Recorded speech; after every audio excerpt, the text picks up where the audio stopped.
In late 2020, state officials closed Apalachicola Bay to oystering for 5 years. Well, that 5-year ban ends at the end of this year. As News 13's Riley Lehman tells us, the Florida Fish and Wildlife Conservation Commission is trying to decide if the bay will reopen, and if so, what that would look like. The Florida Fish and Wildlife Conservation Commission closed the Apalachicola Bay to wild oyster harvesting in December 2020. Officials issued a 5-year moratorium to allow the oyster population to recover. The closure effectively shut down all of Franklin County's oyster harvesting. People's lives have been turned upside down around here. These businesses went down, people's lost their homes, and people hadn't adjusted well. Before years of over-harvesting, drought, and water disputes, the Apalachicola Bay was one of Florida's biggest oyster suppliers. Just this reef alone between here and St. George Island probably produces more oysters than anywhere in the state of Florida.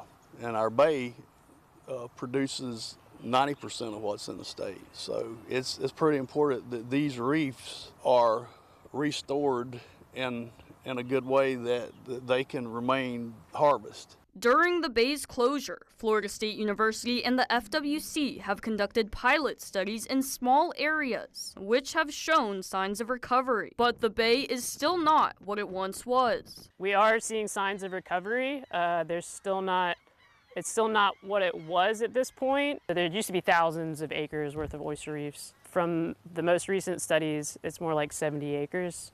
Instead of thousands and thousands of acres. Franklin County Commissioner August Amison says oystering won't fully return without a large-scale restoration. A lot of people are under the misconception that we've had this big restoration program, and at the end of the day, we're only talking about a very, very small area on the scale of things. It's not what a lot of people think it is. Oystermen say the material the state used during the pilot program is not ideal. The material is rocks or shells that helps generate oyster regrowth.